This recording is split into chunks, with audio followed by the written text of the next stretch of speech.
오늘 아침 하나님께서 저희들에게 주시는 말씀은 우리 구약 성경 83면 우리 출애굽기 3장 1절에서 12절까지의 말씀입니다. 구약 성경 83페이지 출애굽기 3장 1절에서 12절까지의 말씀을 제가 봉독합니다. 하나님의 말씀을 경청하시기 바랍니다.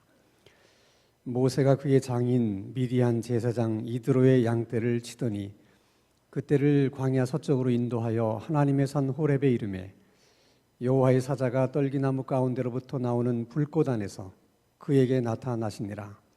그가 보니 떨기나무에 불이 붙었으나 그 떨기나무가 사라지지 아니하는지라. 이에 모세가 이르되 내가 돌이켜 가서 이 큰 광경을 보리라. 떨기나무가 어찌하여 타지 아니하는가 하니 그때 여호와께서 그가 보려고 돌이켜 오는 것을 보신지라. 하나님이 떨기나무 가운데서 그를 불러 이르시되 모세야 모세야 하시매 그가 이르되 내가 여기 있나이다. 하나님이 이르시되 이리로 가까이 오지 말라. 내가 선 곳은 거룩한 땅이니 네 발에서 신을 벗으라.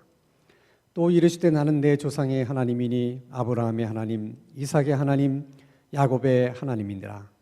모세가 하나님 뵙기를 두려워하여 얼굴을 가리매 여호와께서 이르시되 내가 애굽에 있는 내 백성의 고통을 분명히 보고 그들이 그들의 감독자로 말미암아 부르짖음을 듣고 그 근심을 알고 내가 내려가서 그들을 애굽인의 손에서 건져내고 그들을 그 땅에서 인도하여 아름답고 광대한 땅 젖과 꿀이 흐르는 땅 곧 가나안 족속 헷 족속 아모리 족속 브리스 족속 히위 족속 여부스 족속의 지방에 데려가려 하노라. 이제 가라. 이스라엘 자손의 부르짖음이 내게 달하고 애굽 사람이 그들을 괴롭히는 학대도 내가 보았으니 이제 내가 너를 바로에게 보내어 너에게 내 백성 이스라엘 자손을 애굽에서 인도하여 내게 하리라. 모세가 하나님께 아뢰되 내가 누구이기에 바로에게 가며 이스라엘 자손을 애굽에서 인도하여 내리이까. 하나님이 이르시되 내가 반드시 너와 함께 있으리라. 네가 그 백성을 애굽에서 인도하여 낸 후에 너희가 이 산에서 하나님을 섬기리니 이것이 내가 너를 보낸 증거니라. 아멘. 하나님은 하나님의 일을 하실 때 어떤 방법으로 일을 하시는가? 물론 가끔은 하나님께서 친히 하나님의 일을 하실 때가 있어요. 그러나 이것은 아주 특별한 경우고 일반적인 경우에는 대부분 사람을 통해서 일을 하세요. 그러니까 하나님은 사람과 함께 일하시는 하나님이십니다. 자, 그것을 어떻게 우리가 알 수 있는가? 오늘 본문 말씀인 우리 출애굽기 3장 7절과 8절의 말씀을 봅니다. 자, 이 말씀을 볼 때 여러분이 주목해야 될 부분은 하나님께서 이스라엘 백성들이 고통 가운데서 힘들어하는 광경을 하나님이 보셨다. 그리고 그들의 부르짖는 소리를 들으셨다고 말씀하십니다. 하나님은 그들이 부르짖는 소리를 누구를 통해서 들은 게 아니에요. 하나님이 직접 들으셨어요. 누구 얘기를 듣고 그들이 어려움 가운데 있구나 하는 것을 안 것이 아니라 하나님이 직접 보고 아신 것입니다. 그리고 8절입니다. 내가 내려가서, 누가 내려간다고요? 하나님이 고통받고 있는 그 현장으로 내려가서 그들을 애굽인의 손에서 내가 건져낼 것이다. 누가? 하나님이. 그래서 그들을 다 가나안 땅으로 내가 데려갈 것이다. 누가? 하나님이. 자, 이렇게 하나님이 모세에게 내가 직접 이스라엘 백성들을 구원할 것이다. 이렇게 말씀을 하십니다. 그리고 재밌는 것은 그 다음에 모세에게 또 이렇게 말씀을 하세요. 9절 10절입니다. 여기서 우리가 주목해야 될 부분은 하나님이 모세에게 이렇게 얘기합니다. 내가 너를 바로에게 보내니 너는 가서 내 백성 이스라엘을 다 인도해내라. 아니, 방금 전까지는 마치 하나님이 자신이 직접 하늘에서 내려오셔서 그들을 구원하실 것처럼 말씀해 놓고 지금 모세 보고는 누가 그 일을 해야 된다는 거예요. 네가 가서 그 일을 하라는 것입니다. 왜 그러실까? 언뜻 우리가 생각하기는 굳이 모세를 보낼 것이 아니라 하나님이 자신의 입으로 내가 그렇게 하겠다, 그렇게 말씀하신 대로 하나님이 직접 가서 구원하시면 한 방에 끝날 수 있지 않겠어요? 근데 굳이 하나님이 모세를 보내시는 이유는 뭘까? 왜 하나님은 굳이 자신의 일을 사람을 통해서 하시려고 하시는가? 그 이유를 설명하고 있는 말씀이 창세기 3장 15절의 말씀입니다. 같이 한번 읽겠습니다. 시작. 내가 너로 여자와 원수가 되게 하고 내 후손도 여자의 후손과 원수가 되게 하리니 여자의 후손은 내 머리를 상하게 할 것이요 너는 그의 발꿈치를 상하게 할 것이니라 하시고, 이 말씀은 지금 하나님이 아담과 이브를 속여서 타락을 시켰던 사탄에게 하는 말씀이세요. 네가 아담과 이브를 속여서 그들을 타락시켰지만은 나 하나님은 네가 타락시킨 그 인간을 내 손으로 구원을 할 것이다. 그러면서 어떻게 그 구원을 하실 것인가를 말씀하십니다. 여자의 후손으로 하여금 구원케 하신다는 거예요. 그 여자의 후손은 예수님을 지칭하는 것입니다. 다시 말씀을 하면 하나님은 사탄이 타락시킨 인간들을 구원할 결심을 하시는데 그 일을 누구에게 맡겨서 하느냐? 사람에게서 맡겨서 하겠다는 거예요. 그러니까 그 예수님은 어느 날 갑자기 하늘에서 떨어진 사람이 아니고 또 땅에서 솟아난 사람이 아니라 마리아라는 여자의 몸을 입고 이 땅에 태어난 사람이라는 거예요. 그러면 예수님이 이 땅에 태어나기 위해서는 마리아라는 여자가 필요했고 그 마리아라는 여자가 있기 위해서는 마리아의 엄마라는 여자가 또 있어야 되고 마리아의 엄마라는 여자가 있기 위해서는 또 마리아의 할머니라는 여자가 있어야 돼요.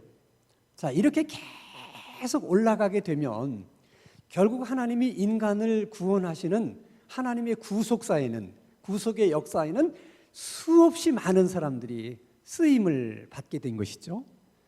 그러니까 아브라함도, 다윗도, 오늘 본문에 나오는 모세도 결국은 인간을 구원하시는 그 하나님의 구속사의 일을 하기 위해서 하나님 앞에 선택받은 사람들이고 부름받은 사람들이라는 거예요. 그래서 하나님이 일하시는 첫 번째 원칙은 하나님은 사람을 통해서 일하신다는 것입니다. 이것이 첫 번째 원칙이에요. 두 번째 원칙은 하나님께서 사람을 통해서 일하시고 사람과 함께 일하시는 것은 맞는 얘기지만은 그렇다고 아무나 하나님께서 쓰시는 것은 아니라는 것입니다. 반드시 하나님이 쓰시는 사람은 준비된 사람, 그리고 하나님이 준비시킨 사람만을 쓰신다는 거예요. 이것이 하나님이 일하시는 두 번째 원칙입니다. 자, 한번 예를 들어 보십시다. 하나님께서 직접 보시고 직접 들으셨던 이스라엘 백성들이 고통당하는 현장은 정말 굉장히 긴급한 상황입니다. 그들이 아들을 낳으면 다 나일강에 던져야만 했습니다. 여러분, 장정만 60만인데 하루에도 얼마나 많은 아들들이 태어났겠어요. 그걸 다 나일강에 던져야 됩니다. 이스라엘 백성들의 입장에서는 하루가 급한 거예요.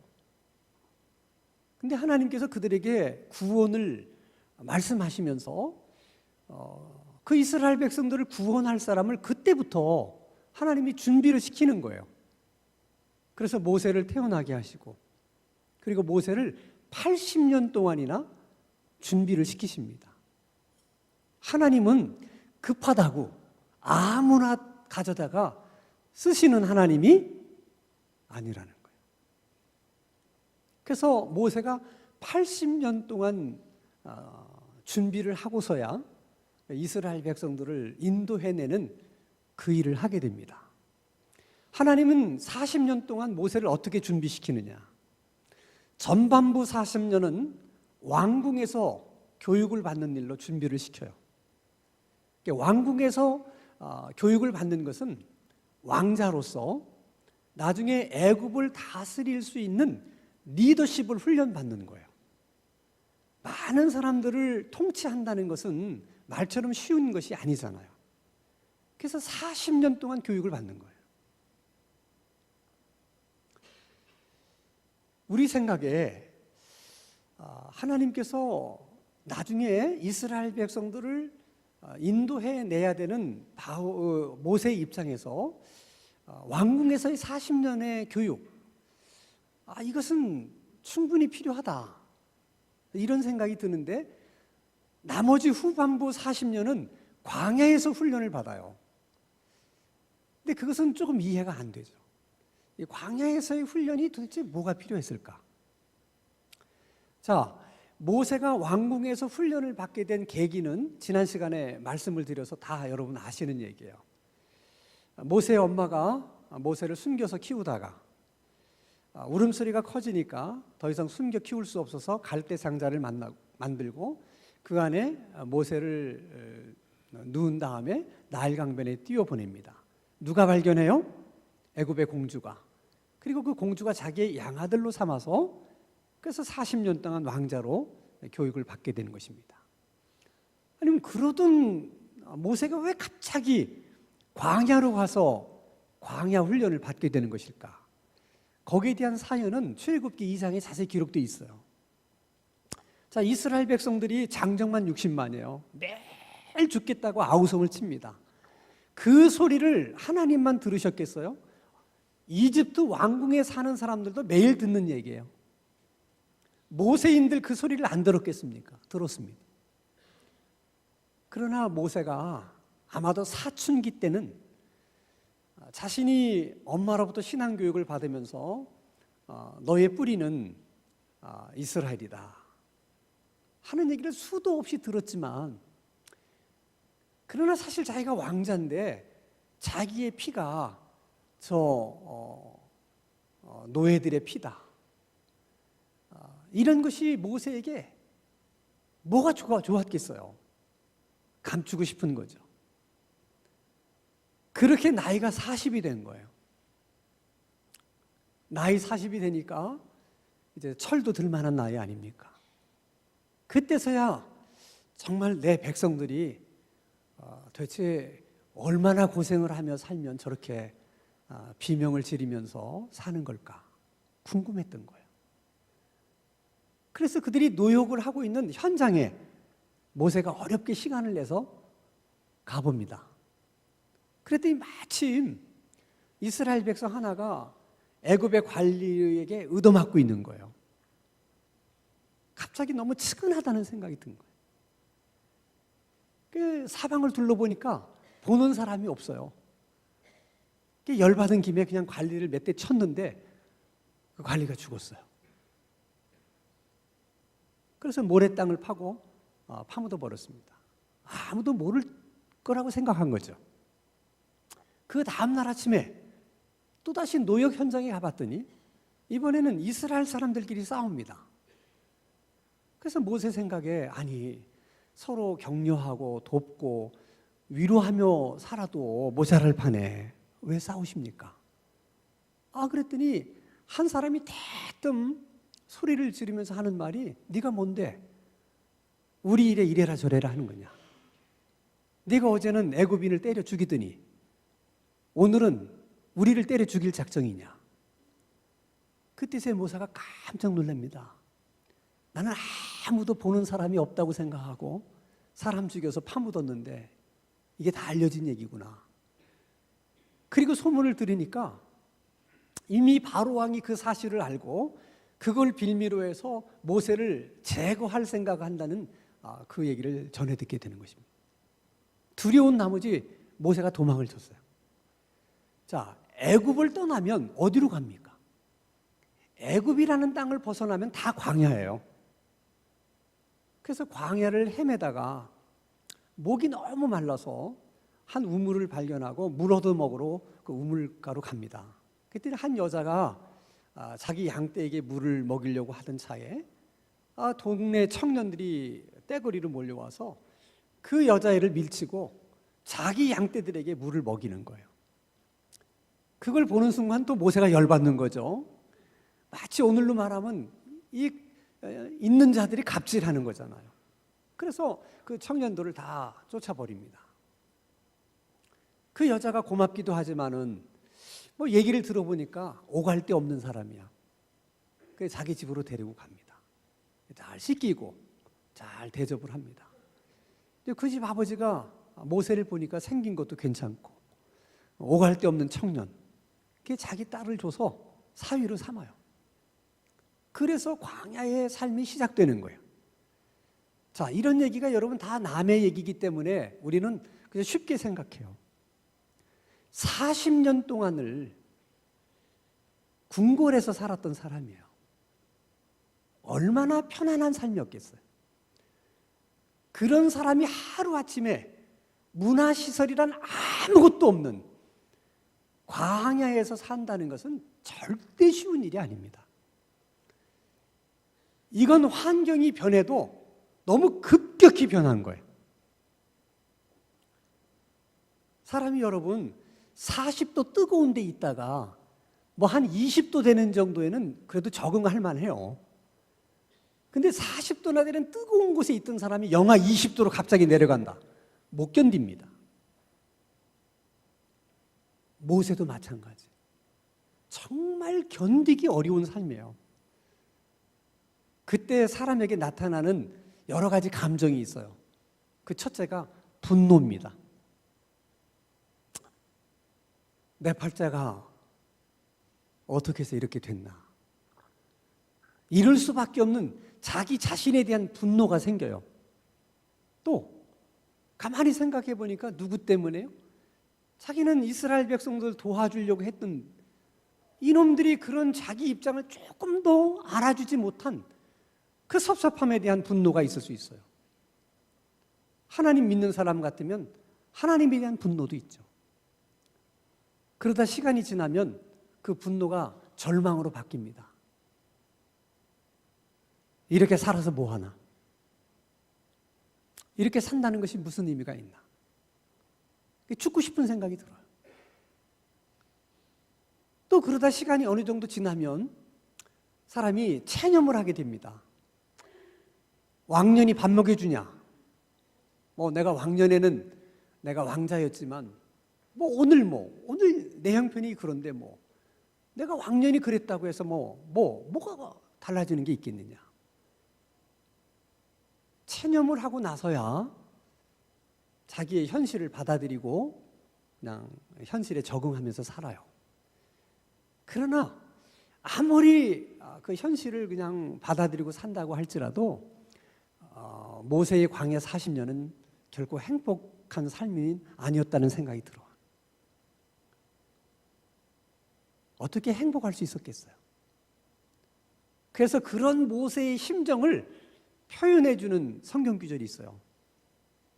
출애굽기 2장 22절입니다. 같이 읽겠습니다. 시작. 그가 아들을 낳음에 모세가 그의 이름을 게르솜이라 하여 이르되 내가 타국에서 나그네가 되었음이라 하였더라. 아들을 낳고 이름을 게르솜이라고 붙였어요. 이름의 뜻은 타국에서 내가 나그네 되었다. 그런 뜻입니다. 풀어 설명하면 어쩌다가 내가 여기까지 굴러 들어와서 내가 이렇게 살게 되었는가 하는 그 심정을 자기 아들 이름에다가 표현을 한 거예요. 자, 중요한 것은 이렇게 어렵고 힘든 그 40년의 광야의 삶이 도대체 모세에게 어떤 의미에서 필요했길래 하나님이 그 훈련을 시키신 것일까 하는 거예요. 아마도 하나님의 입장에서는 두 가지 면에서 필요했다고 생각해요. 첫째는 모세가 이스라엘 백성들을 이제 다 데리고 가나안으로 이제 들어갈 때 어디를 지나요? 광야를 지나요. 몇 년을 지나게 됩니까? 40년입니다. 절대 쉬운 일이 아니에요. 그래서 하나님은 앞으로 모세가 그 일을 해야 될 사람이기 때문에 미리 광야 생활을 경험하게 해주시는 거예요. 모세의 입장에서는 너무 고통스러운 시간이고 아픔의 시간이었지만은 하나님의 입장에서 보면 반드시 경험해야만 되는, 그래야지만 이스라엘 백성들을 제대로 가나안 땅으로 인도해 드릴 수 있는 일인 것입니다. 이런 일은 여러분 모세에게만 일어난 일들이 아니에요. 우리가 인생을 살다 보면 모세처럼 갑자기 환경이 바뀌는 경우들이 있어요. 흔히 하는 말로 그냥 쫄딱 망한다든지. 그럴 때 우리에게 찾아오는 감정은 모세와 다르지 않아요. 하나님, 제게 어떻게 이럴 수 있습니까?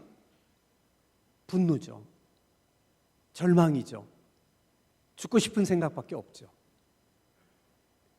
그러나 여러분, 그때도 계속 하나님 앞에 분노하기만 하면, 그저 불평하기만 하면 아무것도 여러분 얻을 수 있는 게 없어요.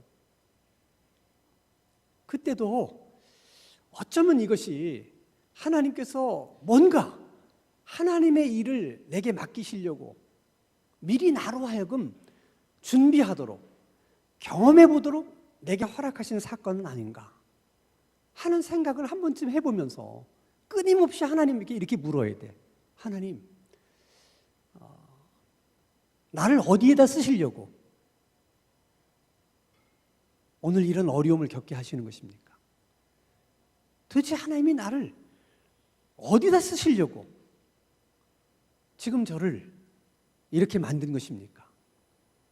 이 질문은 끊임없이 하게 되면 답이 있어요. 어느 순간 깨달음이 와요.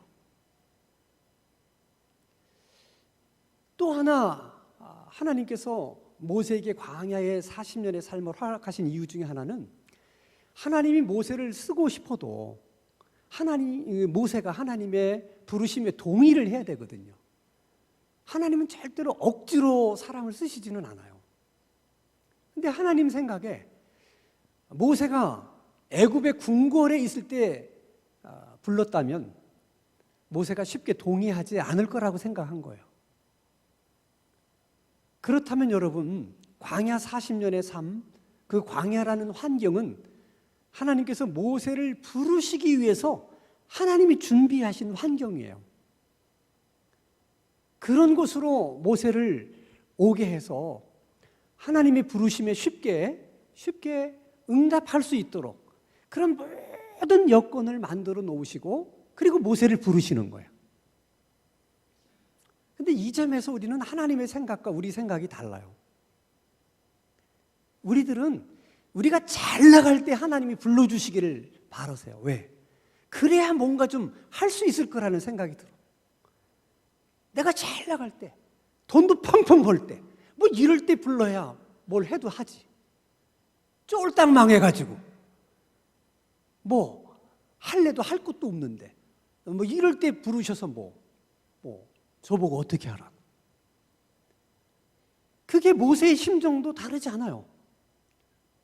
그래서 하나님이 모세를 보고 내가 너를 애굽에 보내니 가서 내 백성을 다 인도해 와라 하니까 모세가 이런지하에 거절합니다. 그것도 한 번만 거절한 게 아니에요. 4번씩 거절을 해요. 그것이 출애굽기 3장 11절부터 마지막 절까지 내용이에요. 이렇게 얘기합니다. 하나님, 제가 무엇이간데 제가 그런 일을 할 수 있겠습니까? 그 얘기인즉 저는 그냥 평범한 양치는 목자입니다. 지금 40년째 이 일을 하고 있어요. 할 줄 아는 것은 양치는 일밖에 없고요. 내가 해보니까 양을 인도하는 것도 어렵습니다. 근데 무슨 이스라엘 백성, 그 많은 백성을 어떻게 내가 인도해 갑니까? 전 못합니다. 그때 하나님이 말씀하십니다. 그런 걸 하면 걱정할 거 없다. 내가 너와 함께 하면 되지 않겠느냐? 그랬더니 모세가 또 하나님께 대꾸를 합니다. 하나님이 저를 이스라엘 백성들에게 보냈다 하더라도 제가 가서 하나님이 보내셔서 제가 여러분에게 왔습니다. 그럴 때 그들이 너를 보낸 하나님이 누구냐 물으면 사실 저는 하나님에 대해서 별로 아는 게 없습니다. 그랬더니 하나님 또 이렇게 말씀하십니다. 하나님에 대해서 꼭 많이 알아야 그 일을 할 수 있는 것이 아니다. 그러면서 세 가지만 가르쳐줘요. 하나님은 스스로 있는 자다. 하나님은 아브라함의 하나님이요, 이삭의 하나님이요, 야곱의 하나님이다.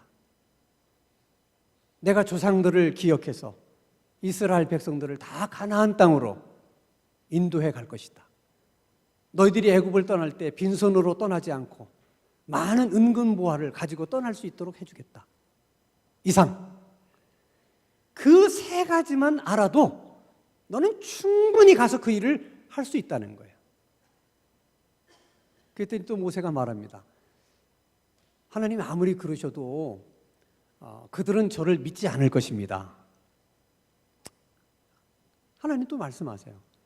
내가 내 손으로 많은 기적을 행하게 할 것이고 그 기적을 보고 다 믿을 수 있도록 해주겠다. 할 말이 없어진 모세가 마지막으로 하는 말이 저는 말주변이 없어요. 하나님이 그럼 말 잘하는 아론을 데리고 가라. 자, 여러분, 모세는 모세 입장에서 할 수 없는 조건들을 다 나열해서 얘기해요. 근데 사실 그것은 하나님에게는 아무런 문제가 안 돼요. 왜? 어차피 그 일은 누가 하실 거니까 하나님이. 그저 모세를 통해서만 하시는 것뿐이지 결국은 하나님이 하실 것이기 때문에 그런 걱정은 안 해도 돼요. 정작 하나님에게 중요한 건 그런 것이 아니고 다른 데 있어요. 그게 출애굽기 3장 5절의 말씀입니다. 같이 읽겠습니다. 시작. 하나님이 이르시되 이리로 가까이 오지 말라. 내가 선 곳은 거룩한 땅이니 내 발에서 신을 벗어라. 모세가 하나님께로 나오자 하나님이 모세에게 요구하시는 것입니다. 내 신을 벗으라. 여기는 어떤 의미가 있는가? 이스라엘 백성들뿐만 아니라 고대 근동 지역의 사람들이 가지고 있는 풍습 중에 하나가 이 신발이라고 하는 것은 주권과 권리를 상징하는 거예요. 그래서 종들은 맨발로 다닙니다. 종의 권리는 누가 가지고 있는가? 그 주인이 갖고 있어요. 그래서 절대로 종은 신발을 신을 수가 없습니다. 이와 비슷한 이 풍습에 관련된 얘기가 이제 룻기서에서 나오는데, 자, 보아스라는 남자가 홀로 된 룻과 결혼을 하고 싶어요. 근데 뭐가 문제가 되느냐? 이스라엘 백성들의 율법 중에는 갑자기 남편이 세상을 떠나서 가세가 기울어지면 하나님이 그 가정 가운데 주셨던 땅을 어쩔 수 없이 팔 수밖에는 없어요. 그걸 하나님이 인정은 하세요. 어쩔 수 없으니까. 그러나 하나님이 이스라엘 백성들에게 공평하게 나눠준 땅이 어떤 한 사람에게 집중되는 것은 하나님이 원치를 않으셨어요. 그래서 얼마만큼 시간이 지난 후에는 친척 가운데 가장 가까운 친척이 그 팔렸던 땅을 다시 사서 되돌려 주도록 했어요. 그 사람을 기업 물을 자다, 그렇게 호칭을 합니다. 그런 의무가 있는 것이죠. 그 의무가 가장 가까운 친척으로부터 있는 거예요. 근데 보아스는 이 룻의 가정과 먼 친척이 됩니다. 그래서 결혼을 하고 그 일을 하고 싶지만은 우선순위가 밀리는 거죠. 그래서 가까운 친척을 한 명씩 찾아다니면서 그 기업을 물러야 되는 그 권리를 포기하도록 포기각서를 받습니다. 그 장면을 성경은 이렇게 기록을 했어요. 룻기서 4장 7절에서 8절입니다. 같이 읽겠습니다. 시작. 옛적 이스라엘 중에는 모든 것을 무르거나 교환하는 일을 확정하기 위하여 사람이 그의 신을 벗어 그의 이웃에게 주더니 이것이 이스라엘 중에 증명하는 전례가 된지라.